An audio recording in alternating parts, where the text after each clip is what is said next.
Happy Sunday, everyone.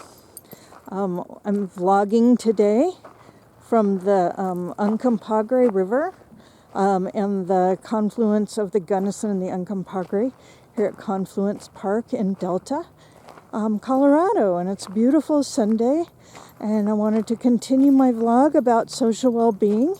And so I'll be logging on here intermittently and sharing a little video with you about the day. So hang on, and we'll think about social well-being today as well as enjoy the beautiful scenery.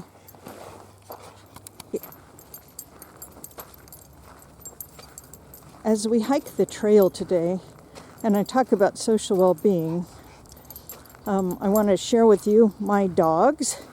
This is Moki. This is Kachina. Moki and Kachina. Kachina, hey. She's not going to cooperate. And this is little Sazi Ann. And Sazi is partially paralyzed with intervertebral disc disease. Now, why do I bring up dogs? I think that with social well-being, we can in some ways compare ourselves to a pack of dogs. Humans are very different than dogs, but there is a truth that if a pack of dogs gets along, they're pretty happy. They don't fight.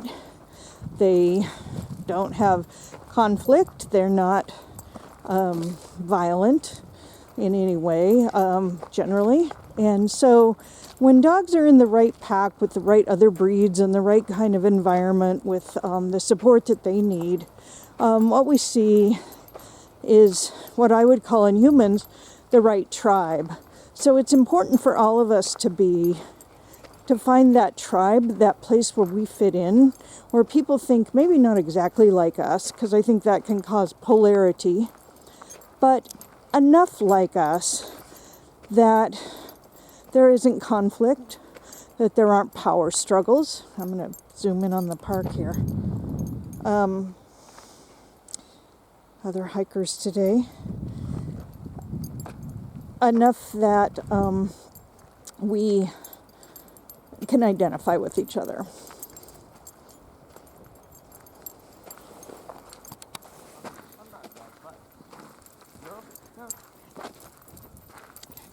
So I was talking about the concept of right tribe, and probably any of us that's been around any length of time in the workplace or in school has experienced places where cliques form.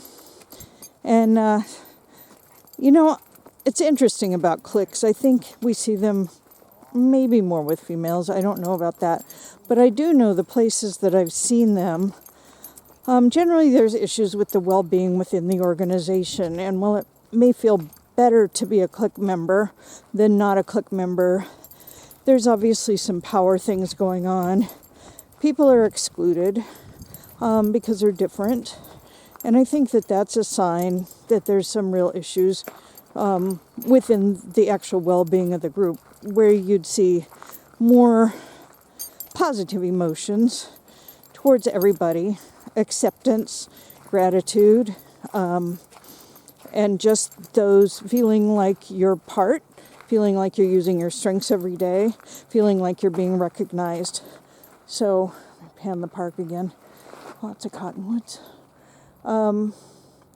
So it's important to think about, even if you think you're at work and you have high social well-being, if you're part of a clique, is that clique really part of overall organizational social well-being?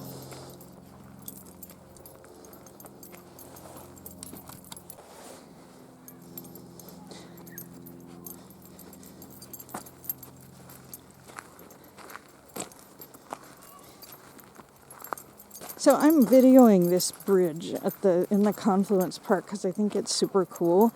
It's a suspension bridge.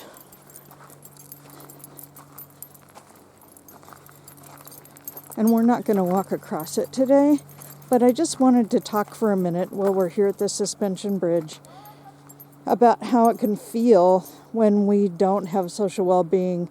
We have to build that bridge back to where we find the right tribe. And sometimes it can feel a little like walking on a suspension bridge. Pretty scary. And sometimes it gets more isolating before we get back to our tribe. We have to leave what we know in order to find the next best thing. So again, going to scan the park, and we will meander on down the way.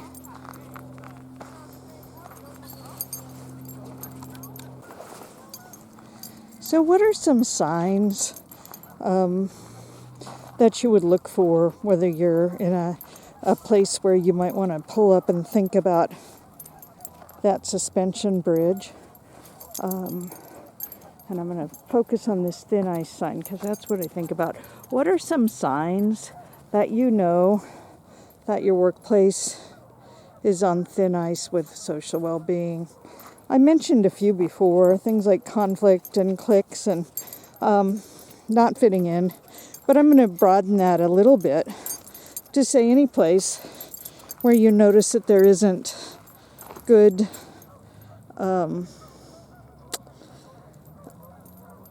a good ratio of positive emotion to negative emotion. So if what there is a lot of anxiety and deadlines and feeling that you're not in control of things, and there aren't good relationships between people, people feel disempowered, people aren't recognized or using their strengths every day, someplace like that, you're not going to have good positivity. And we all need a positivity ratio of somewhere around, this isn't exact science, but it is science, somewhere around 3 positive emotions for every negative emotion to get into a space called broaden and build. Broaden and build is the opposite of fight or flight. In fight or flight, we're focused on the stressor, we're focused on survival. And so we don't focus on bigger things like creativity or the beauty around us or relationships. We focus on survival. So the first thing to notice is the amount of positive to negative emotions in your work environment. Just take note of that.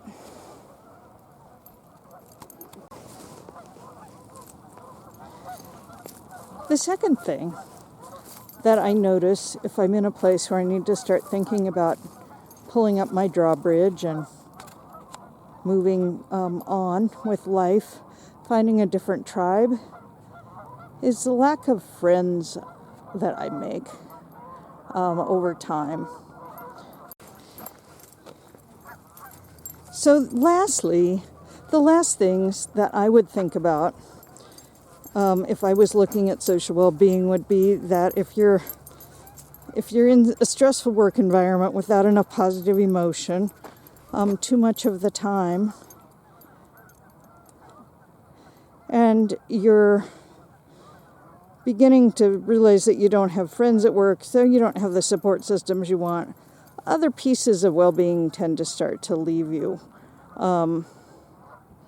So maybe you're less active with the community. Maybe your health habits start to go poorly. Any of those things can happen. And to me, when your overall well-being, when you're not in that broaden and build mode during work, it's going to be super hard to be in that broaden and build mode at any other time because we spend most of our waking hours at work.